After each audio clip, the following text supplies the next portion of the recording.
Eikhoi yum chuai biganu. Eikhoi Kadaida laini. Eikhoi Chatlaga Kadaida Changgani.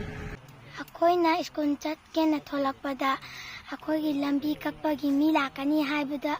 Eikhoi school chattare. Ngarangdagi hauduna Imphal East Lamlai Kendragi manung channa lairiba Laimakhong Mapalda hauzik government asina eviction gi thabak chathariba asida Laimakhong Mapal khul asigi oina government asina laifam chafam ama hana sinbiu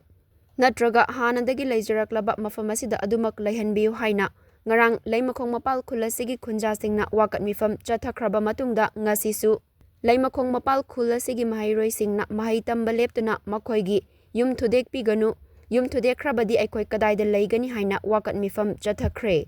ngasi wakat mifam aduda Eikhoi gi tunglam chat kanbiu yum Thudeklamlabadi Eikhoi lairik tamba fanglaroi yum laitrabadi Eikhoi Kadaida laigani Eikhoina school chatlingaida yum Thudeklamlabadi Eikhoi Kadaida laigani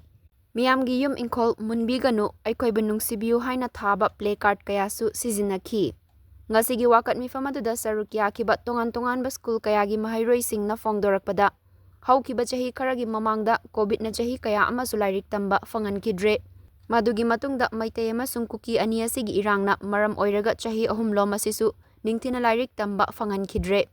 hauzik irang khara farakle haina lairik tamba hauraklaba matam asida amuk Eikhoi gi yum thudek pirabadi Eikhoi lairik tamba fanglaroi yum laitrabadi Eikhoi Kadaida laigani Eikhoi bunung sibiu mari lainaba governor Imphal East DC na Eikhoi gi yum thudek piganu haina su fongdokhi Si Eikhoi school chadre maramdi Eikhoina school chatke haina loishalaba matamda lamta khaiba lakan onba lakani habdegi Eikhoi school chatpa ngamdre Eikhoina school chatlaba matamda school halakpa matamda lamta khai kayade Eikhoi Kadaida changaga lairokine Eikhoi chahi kya manglure covid na maram oiraga amadi lana chahi ahum maram oiraga Eikhoi iningdamna school kapa phangjaraktre huzik khitang safarakpa matam asida school chalakpa matam asida eviction amuk lakani habdegi Eikhoi school chapa ngamdre ai isama class 10 kazari metric preparation bu tawkataba matam asida eviction laksan basida Eikhoi Kadaida metric preparation asi Kadaida lerga tawgani ngasi school chakyaina losal jumdagi losalaga tholakpada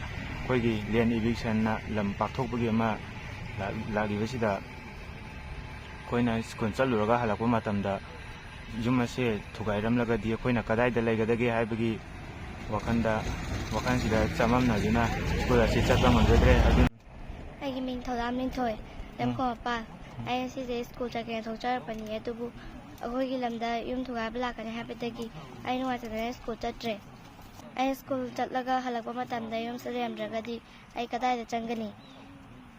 yum Thudeklamlabadi school chana chapa sungamlaroi school fee hunba sungamlaroi aduna Eikhoi yum thugaiba lakpa sinda yum thugaiba geno hadani kulona jari